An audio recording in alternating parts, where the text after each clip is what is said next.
सो reflection phenomena जो है, ये फिनोमिनन हमने पढ़ा मैक्रोस्कोपिक लेवल पर, राइट, जिसमें हमने ये कंसिडर किया that the light rays they always travel in straight lines, clear. और यहां से हमने रिफ्लेक्शन ऑफ लाइट पढ़ा। Let's now understand this phenomenon of reflection with the help of wave theory. अब वेव थ्योरी कैसे रिफ्लेक्शन को explain करती है, ध्यान से अब आप ये डायग्राम देखिएगा, ठीक है। सपोज करिए that we have a plane mirror M1 and M2, ठीक, we have a plane mirror M1 and M2, और इस प्लेन मिरर पे let's say A and B,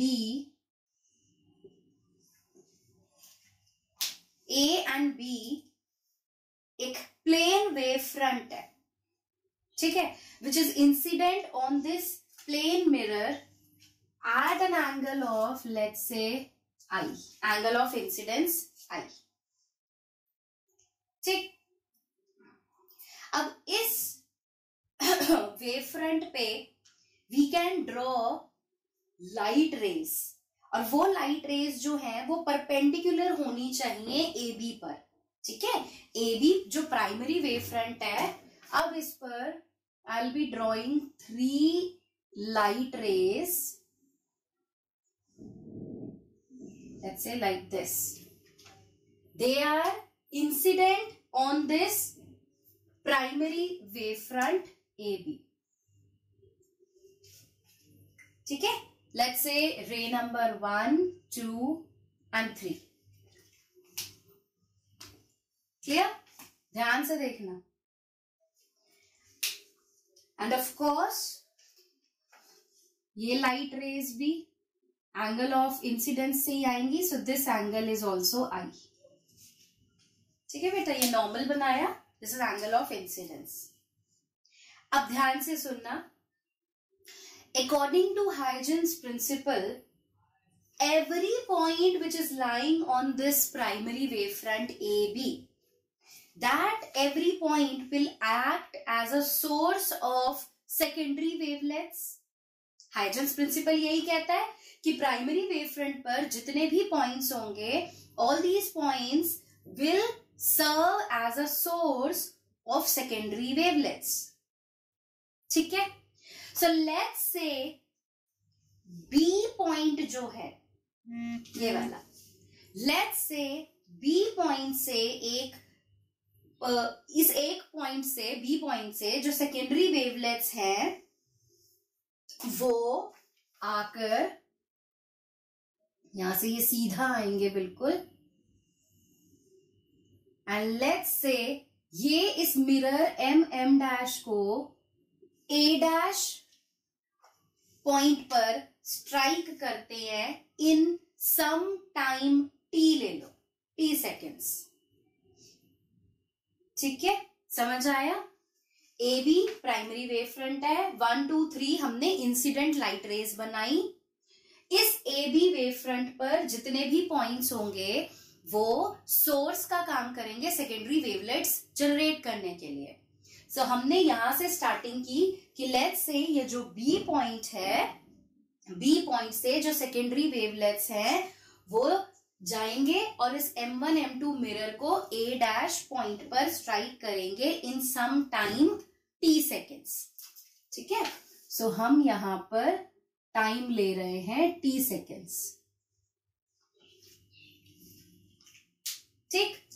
and since light rays ही आ रही है, सो स्पीड या velocity of light हम ले लेंगे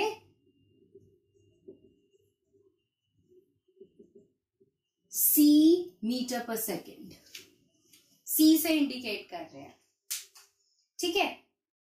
तो BA' ये कितना डिस्टेंस हो जाएगा बताओ, व्हाट विल बी BA', ये डिस्टेंस है, distance is velocity into time, so this becomes C into T. Clear है यहां तक? कोई दिक्कत किसी को तो बताओ। ठीक है, ये सेकेंडरी वेवलेट ए डैश पर आकर स्ट्राइक कर रहा है मिरर को। अब क्या होगा, ये स्ट्राइक करने के बाद रिफ्लेक्ट होगा, इट विल रिफ्लेक्ट, यस और नो? सो लेट्स से ये यहां पे रिफ्लेक्ट हो गया। इसी तरीके से अब अगर ए पॉइंट देखें, ए पॉइंट से भी जो सेकेंडरी वेवलेट्स आएंगे, उन सेकेंडरी वेवलेट्स को भी C इंटू टी डिस्टेंस ही कवर करना पड़ेगा सेम टाइम में, क्योंकि एक साथ ये लाइट रेज आ रही हैं, एक साथ ये मिरर को स्ट्राइक करेंगी और रिफ्लेक्ट करके चली जाएंगी। सो जितना टाइम बी पॉइंट से सेकेंडरी वेवलेट्स ने ए डैश पे पहुंचने में लिया, एग्जैक्टली उतना ही टाइम ए से जो सेकेंडरी वेवलेट्स होंगे वो भी लेंगे, and they will cover same distance C into T. So हम क्या करते हैं, with A as centre and C into T as radius, हम एक आर्क ड्रॉ करते हैं। ठीक है, we draw an arc over here. जैसे मैंने यहां रखा और कंपास से ऐसे करके एक आर्क ड्रॉ करते हैं।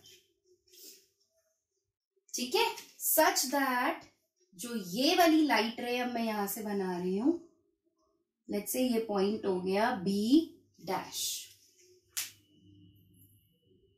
सच दैट ये जो ए बी डैश है ये भी कितना हो, C इंटू टी। ठीक, सो ये भी क्या हो, C इंटू टी। अब हाइजेंस प्रिंसिपल क्या कहता है कि जब हम एक टेंजेंट ड्रॉ कर देते हैं सेकेंडरी वेवलेट्स पर, तो वो क्या दे देता है मुझे, सेकेंडरी वेव फ्रंट, करेक्ट? तो हम क्या करेंगे, ए डैश से हम एक सरफेस ड्रॉ करेंगे इस बी डैश सेकेंडरी वेवलेट पर। ठीक है, we will draw a surface over here, मैं ऐसे बना रही हूं। तो ये एक टेंजेंशियल सरफेस बन गया। Clear? So A dash B dash ये क्या आ गया मेरे पास, अब सेकेंडरी वेव फ्रंट। ठीक है, from A V have drawn a tangent A dash B dash which is touching this arc tangentially। ये जो A यहाँ पे ये जो मैंने आर्क बनाई है इसको टेंजेंशियली टच कर रहा है ये। सो A dash B dash is the secondary wave front जो कब बना, T सेकेंड्स के बाद।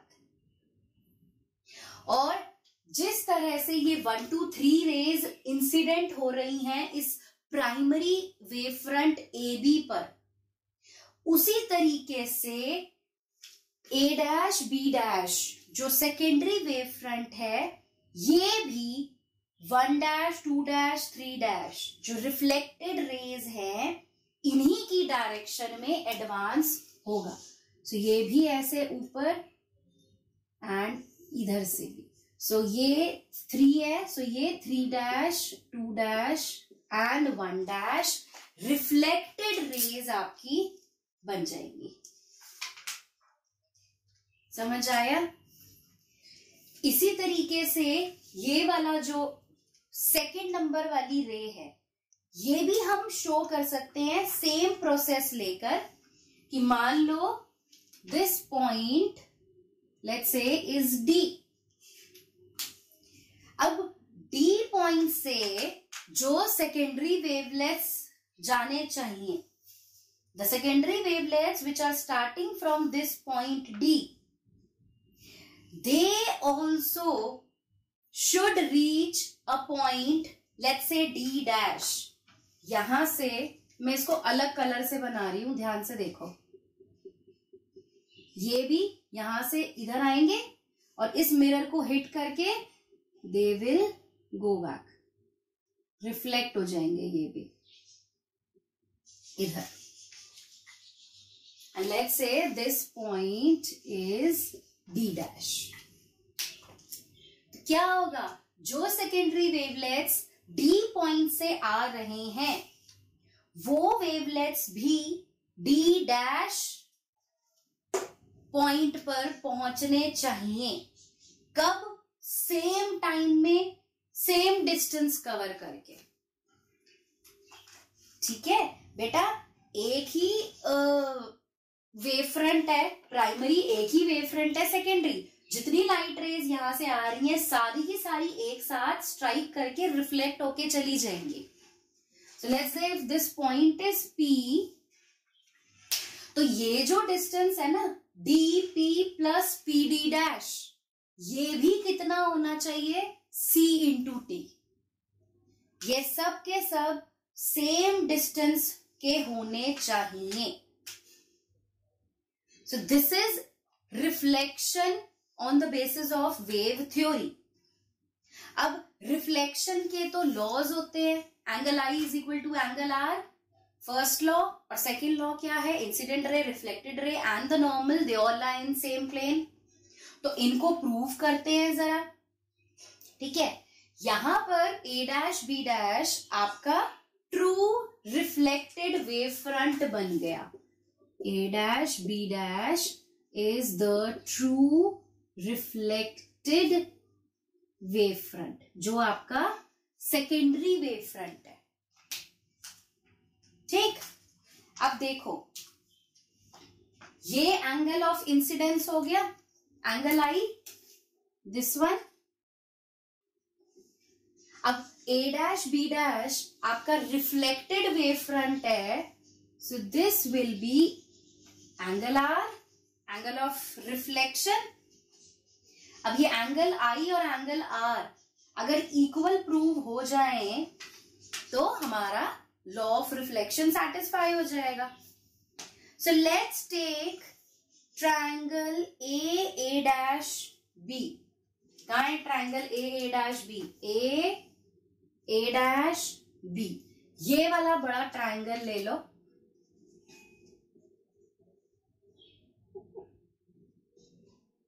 So in triangle A dash B, ध्यान से देखना, ठीक है, and we take another triangle A dash B dash।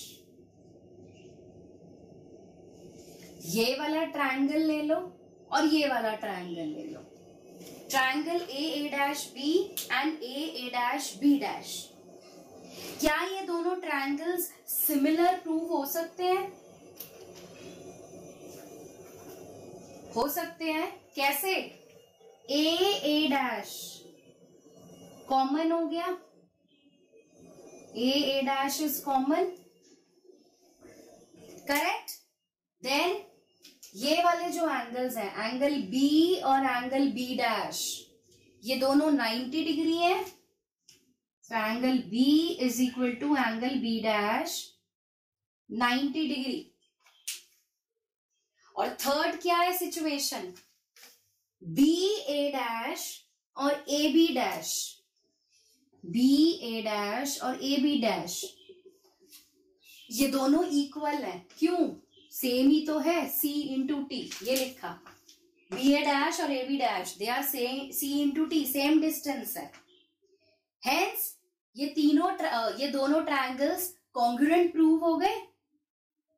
तो अगर ये दोनों ट्रायंगल्स लिख लो, so triangle A dash B and triangle A dash B dash are congruent, and since ये दोनों कॉन्ग्रुएंट प्रूव हो गए, सो एंगल I और एंगल R इक्वल प्रूव हो गए। So this is first law of reflection, prove कर दिया हमने। और इसी तरीके से जो इंसिडेंट वेव फ्रंट है A B,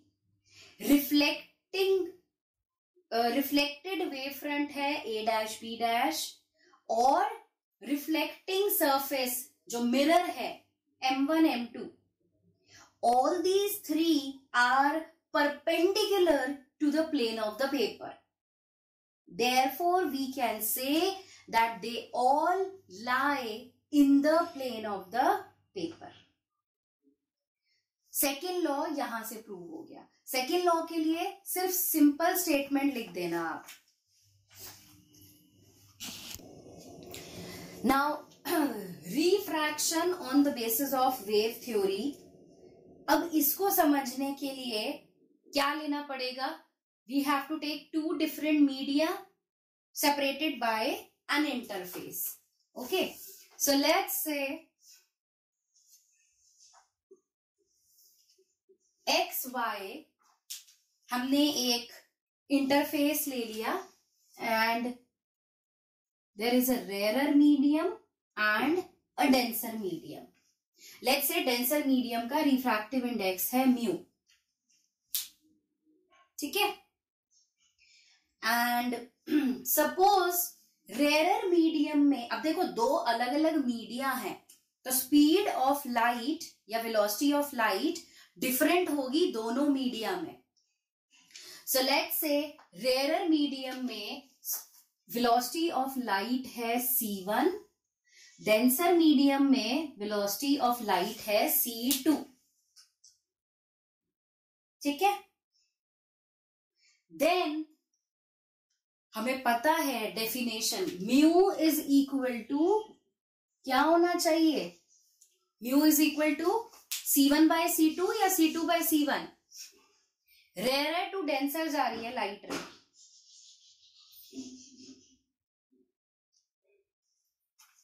exactly, mu is equal to C1 upon C2 होगा।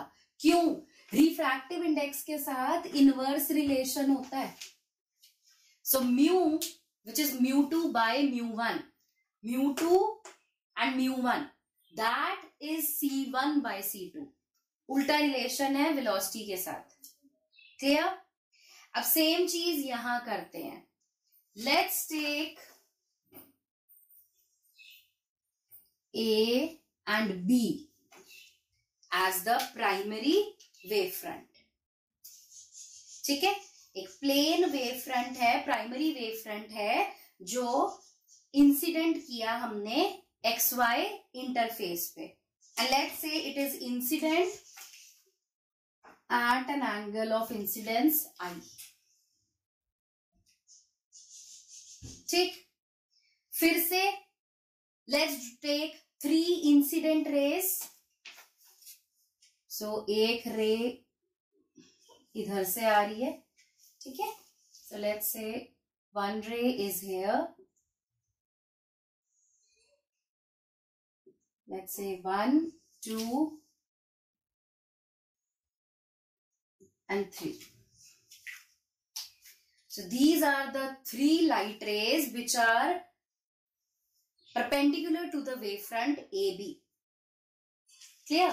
और यहां पर अगर मैं इस इंटरफेस से नॉर्मल ड्रॉ करूं, so this will be angle of incidence,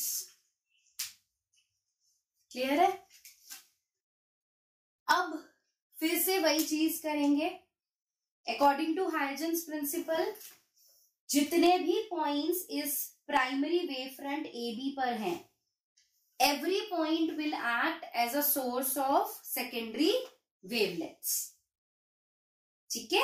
सबके सब सेकेंडरी वेवलेट्स बनाएंगे। So let's take point B से फिर से हम शुरू करते हैं। बी पॉइंट से जो सेकेंडरी वेवलेट्स होंगे, लेट्स से वो XY को स्ट्राइक करते हैं A डैश पॉइंट पर इन टाइम t, ठीक है। इसको मैं थोड़ा और बड़ा कर रही हूं। सो यहां से ये जो इंसिडेंट रे आ रही है, यहां तक तो ये सीधी आएगी, ठीक है। A डैश पॉइंट तक। So let's say B point पर जो सेकेंडरी वेवलेट्स हैं they strike X Y interface at A dash in time T seconds. लिख लो यहां पर टाइम, फिर से हम टी सेकेंड्स ही ले रहे हैं, ठीक। सो बी ए डैश कितना डिस्टेंस हो जाएगा बताओ, what will be B A dash? This will be the product of velocity of light into time. अब रेयर मीडियम में है लाइट रे, सो बी ए डैश बनेगा C1 इंटू टी, ठीक। इसी तरीके से अब ए पॉइंट से सेकेंडरी वेवलेट्स ले लेते हैं। अब ए पॉइंट से जो सेकेंडरी वेवलेट्स हैं वो अब डेंसर मीडियम में एंटर करेंगे। तो जब आप रेयर टू डेंसर एंटर करते हो सो लाइट रे bend towards the normal, correct. So secondary wavelets from A they travel in the denser medium, और डेंसर मीडियम में एंटर करते ही उनकी स्पीड C2 हो जाएगी, तो वो C2 into T distance cover करके एंटर कर जाएंगे। So what we will do, we will take A as center and C2 into T as radius. We draw an arc over here. So यहां पर हम एक आर्क ड्रॉ करते हैं B dash, correct. सो यहां से जब ये एंटर करेगा सो ये इस तरीके से एंटर करेगा, क्लियर। तो ये आपका B डैश पॉइंट बन गया, रिफ्रैक्शन हो गया, ये ऐसे एंटर कर रही थी and it bends towards the normal, clear. So यहां पर ये ए बी डैश जो है ये बन गया C2 into T, clear. And अब अगर मैं ए डैश से इस बी डैश आर्क पर एक सरफेस ड्रॉ कर दूं टेंजेंशियल डायरेक्शन में, so A dash B dash क्या बन जाएगा, secondary wave front, clear. And ये secondary wave front this will move forward in what direction, 1 dash 2 dash 3 dash. So ये ऐसे सीधा जाएगा 1 डैश, इसी तरीके से ये 3 आ रहा है यहां से तो ये भी टुवर्ड्स नॉर्मल बेंड होगा 3 डैश। इसी तरीके से आप 2 डैश भी ले सकते हो, कैसे, ये यहां तक तो सीधा ही आएगा, now it will bend towards the normal, so ये 2 डैश बनेगा। वही पॉइंट्स ले लो, this is D, this is D dash. तो यहां पर ये जो A डैश B डैश आपको मिला secondary wave front, this is the true refracted wave front, ठीक है। A dash B dash is the true refracted wave front, which is of course your secondary wave front, ठीक है बेटा। और ये angle I है, so this is angle R, angle of refraction। अब यहां पे भी हमें लॉज ऑफ रिफ्रैक्शन प्रूव करने हैं, right. First law of refraction क्या कहता है, स्नेल्स लॉ प्रूव करना है। स्नेल्स लॉ क्या है, sine I by sine R is equal to mu. So वो प्रूव करने के लिए पहले साइन I और साइन R की वैल्यूज निकालते हैं। So let's take triangle A dash B. A dash B. ये वाला ट्राइंगल ले लो आप. In triangle A dash B. निकालो जरा, what is sine I? Sine I perpendicular over hypotenuse. ठीक है, ये 90 डिग्री है. This is 90 degree. This is angle I. So perpendicular क्या बनेगा यहां पर?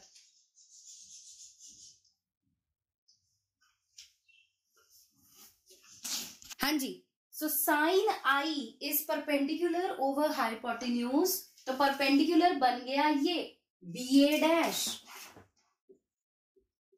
और हाइपोटेन्यूज ये सबसे बड़े वाला AA डैश. ठीक. इसी तरीके से साइन R निकाल लो. So take triangle A dash B dash. ये यहां से मैं इधर आ रही हूं. ठीक है, इन triangle A dash B dash. यहां पे निकालो what is sign R perpendicular over hypotenuse. यहां पे भी. सो यहां पे ये 90 डिग्री का एंगल है. सो परपेंडिकुलर क्या बनेगा यहां पर? AB dash. ठीक है, so AB dash upon AA dash. ठीक बेटा. So let's take sine I upon sine R.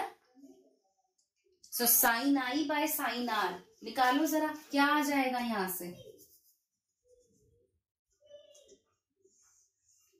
So sine I upon sine R, this is equal to BA dash upon AA dash into AA dash upon AB dash. ठीक है. सो ये AA dash तो cancel हो गया. अब बचा BA dash upon AB dash. BA dash कितना है? What is BA dash? ये लिखा ऊपर, C1 into T upon AB dash कितना है? C2 into T. ठीक है, T से T फिर कैंसिल हो गया.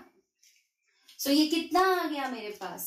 Sign I upon sine R is equal to C1 by C2.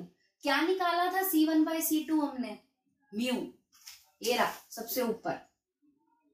सो ये प्रूव हो गया. Mu is equal to sine I by sine R. So this is Snell's law of refraction. So we have proved one law of refraction. रही बात second law prove करने की. फिर से वही आप स्टेटमेंट से एक्सप्लेन करेंगे that the incident ray, the incident ray AB या incident wavefront AB, the refracted wavefront A dash B dash and the normal to the interface XY, they all lie in the plane of the paper, which proves second law of refraction. ठीक है. सो यहां से हम wave theory की help से refraction भी explain कर दिया. Now wavelength and frequency. हमने रिफ्लेक्शन एंड रिफ्रैक्शन पढ़ा था. ठीक है, रिफ्रैक्शन में हमने रिफ्रैक्टिव इंडेक्स का जो रिलेशन है sine I by sine R, वो भी हमने स्नेल्स लॉ प्रूव कर दिया था. राइट. और रिफ्रैक्टिव इंडेक्स से हमने एक और चीज देखी थी, that refractive index is inversely proportional to the speed. जिस मीडियम में रिफ्रैक्टिव इंडेक्स ज्यादा होगा, स्पीड उतनी ही कम होगी. अब ये सेम चीज हम देखना चाहते हैं वेवलेंथ एंड फ्रीक्वेंसी के लिए, कि अगर मीडियम चेंज हो रहा है तो स्पीड चेंज हो रही है. तो क्या वेवलेंथ और फ्रीक्वेंसी पे भी कोई फर्क पड़ेगा? ये करने के लिए हमने क्या किया, देखो बोर्ड पर लिखा हुआ है, suppose a source of light is at rest. Okay, there is a source of light और उस सोर्स को हमने रेस्ट पे रखा हुआ है in one medium and an observer is at rest in another medium. दो मीडिया है आपके पास, ठीक है. एक मीडियम में सोर्स ऑफ लाइट है, दूसरे मीडियम में ऑब्जर्वर है. वो ऑब्जर्वर उस सोर्स को देख रहा है, दोनों ही रेस्ट पर है, हम मूव नहीं करा रहे दोनों को, ठीक है. And let there be no relative motion between the two media. दोनों में कोई मोशन भी नहीं है, मूव भी नहीं करवा रहे मीडिया को, so that the geometry of source, medium and observer does not change with time. Time के साथ कुछ भी चेंज नहीं हो रहा, बस एक जगह पे सोर्स फिक्स है, एक जगह पे ऑब्जर्वर फिक्स है. सोर्स लाइट एमिट करता जा रहा है, ऑब्जर्वर उसको देख रहा है, ठीक है. तो जब टाइम के साथ कुछ चेंज हो ही नहीं रहा, तो सोर्स से जब लाइट निकल के ऑब्जर्वर तक जाएगी, मान लो एक बार लाइट गई ऑब्जर्वर तक पहुंची, फिर दूसरी बार लाइट गई ऑब्जर्वर तक पहुंची, तीसरी बार गई ऑब्जर्वर तक पहुंची.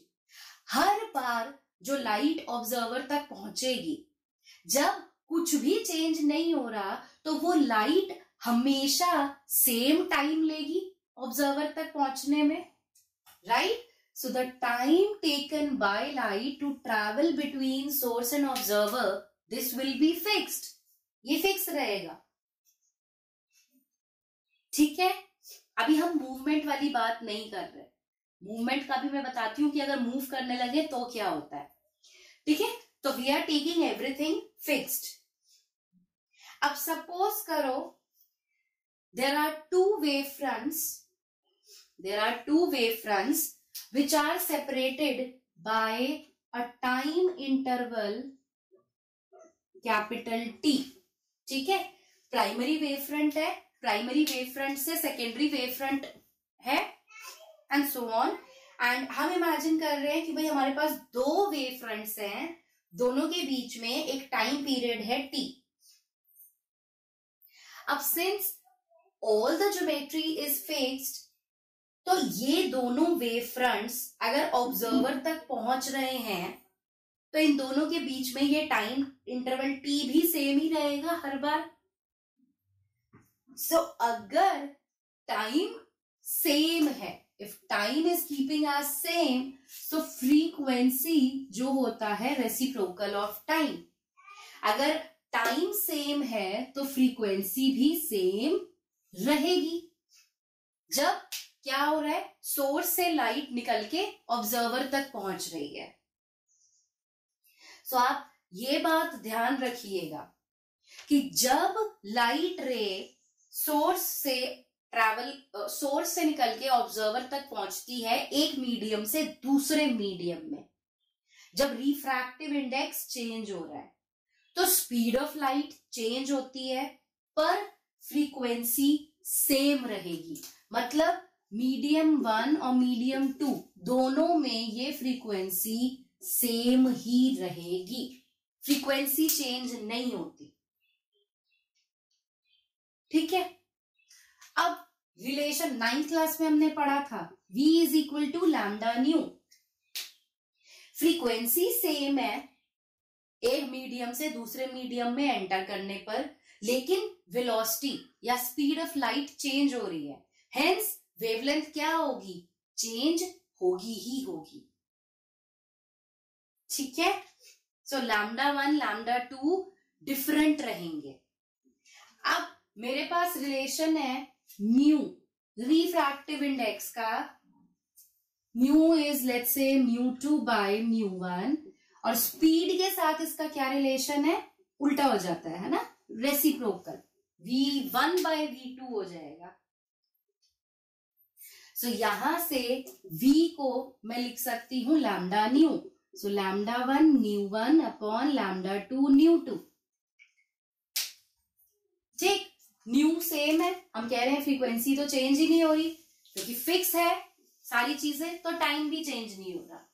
सो यहां से हमारे पास रिलेशन आ गया μ2 by μ1 is equal to λ1 by λ2। यानी कि जैसे refractive index inversely proportional to speed होता है, इसी तरीके से refractive index is also inversely proportional to wavelength. जितना रिफ्रैक्टिव इंडेक्स ज्यादा होगा, स्पीड भी उतनी कम होगी एंड हेंस वेवलेंथ भी स्मॉल रहेगी। ठीक है, बस यहां से हम ये कंक्लूड कर रहे हैं that refractive index is inversely proportional to lambda। तो आप ध्यान रखिएगा, रिफ्रैक्शन जब होता है, लाइट एक मीडियम से दूसरे मीडियम में जब एंटर करती है, सो स्पीड चेंज हो जाएगी लाइट की, वेवलेंथ चेंज हो जाएगी, लेकिन फ्रीक्वेंसी सेम रहेगी, बिल्कुल सेम रहेगी frequency, it will not change. मतलब अगर आप एक रेड लाइट भेज रहे हो या एक ग्रीन लाइट भेज रहे हो, तो एक मीडियम से दूसरे मीडियम में एंटर करने पर वो रेड लाइट रेड ही रहने वाली है, उसका फ्रीक्वेंसी में फर्क नहीं आएगा, पर उसका वेवलेंथ में फर्क आएगा जो कंपनसेट कर रहा है स्पीड। ठीक है, मीडियम चेंज होने से speed change and hence wavelength change. अब ये तब है जब सारी चीजें रेस्ट पर है। अगर मूवमेंट होने लगे, मान लो सोर्स मूव कर रहा है या ऑब्जर्वर रेस्ट पर है, या ऑब्जर्वर मूव कर रहा है सोर्स रेस्ट पर है, या दोनों मूव कर रहे हैं, इस सिचुएशन में क्या होगा, इसके बारे में आपने 11th क्लास में पढ़ा है, डॉपलर इफेक्ट पढ़ा है ना। डॉपलर इफेक्ट में क्या होता था, जब एक बार हम कहते थे सोर्स रेस्ट पर है, ऑब्जर्वर मूव कर रहा है, तो फ्रीक्वेंसी में क्या फर्क आता था, है ना, वो फिर डॉपलर इफेक्ट का केस आ जाता है, वहां पे frequency also changes, but that you have already discussed in 11th class. Superposition principle, ये क्या कहता है आपको, सुपरपोजिशन प्रिंसिपल जो है ना, that helps us to calculate resultant of 2 or more waves।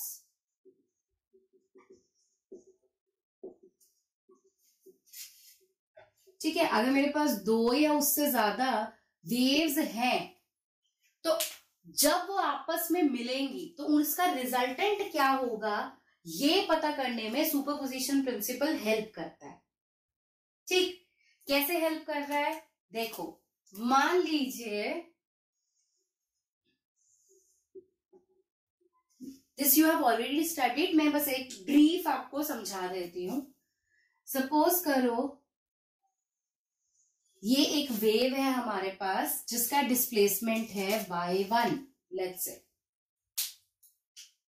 ठीक, there is another wave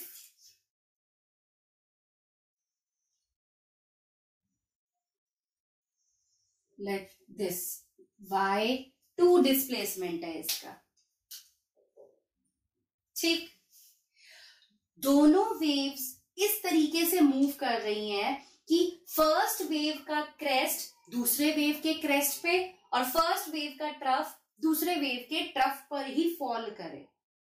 so जब ऐसी सिचुएशन आती है तो एम्पलीट्यूड्स जो होते हैं, एम्पलीट्यूड याद है, ये एम्पलीट्यूड है इस वेव का इतना, एंड दूसरी वेव का ये वाला एम्पलीट्यूड है, तो क्या होता है, तो एम्पलीट्यूड्स ऐड हो जाते हैं एंड आपके पास इन दोनों से मिलकर एक रिजल्टेंट वेव मिल जाएगी आपको, जिसका एम्पलीट्यूड और भी ज्यादा होगा।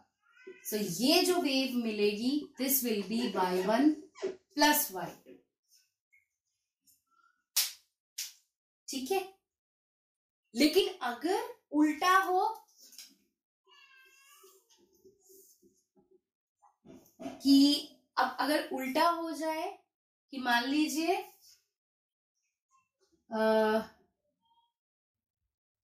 यहां से ऐसे एक वेव जा रही है y1, ठीक, एंड y2 जिसका एम्पलीट्यूड ज्यादा है वो इस तरीके से है। सो अब क्या हो रहा है, एक वेव का क्रेस्ट दूसरे के ट्रफ पे फॉल कर रहा है। सो अब ये दोनों सबट्रैक्ट हो जाएंगे, y2 माइनस y1 या y1 minus y2 depending on किसका एम्पलीट्यूड ज्यादा है। तो जिसका एम्पलीट्यूड ज्यादा है उस तरफ एक रिजल्टेंट वेव बन जाएगी। सिंस ये एम्पलीट्यूड ज्यादा है so you get a resultant wave over here of less amplitude. So this is superposition principle, ठीक है। जब दो या दो से ज्यादा वेव मोशंस एक दूसरे के साथ सुपर इम्पोज करते हैं, so a new wave is formed whose resultant displacement is equal to the vector sum. Basically, these are the vectors. The vector sum of the displacements due to individual waves. ठीक, इस situation में अगर दोनों waves के amplitudes same हो जाए फिर क्या होगा, रिजल्टेंट वेव का एम्पलीट्यूड क्या होगा, 0 हो जाएगा, ठीक है। अगर y1 और y2 जो है इन दोनों का एम्पलीट्यूड बिल्कुल सेम हो जाए तो रिजल्टेंट वेव का एम्पलीट्यूड हो जाएगा 0 एंड हेंस जो रिजल्टेंट इंटेंसिटी है वो भी 0, ठीक है।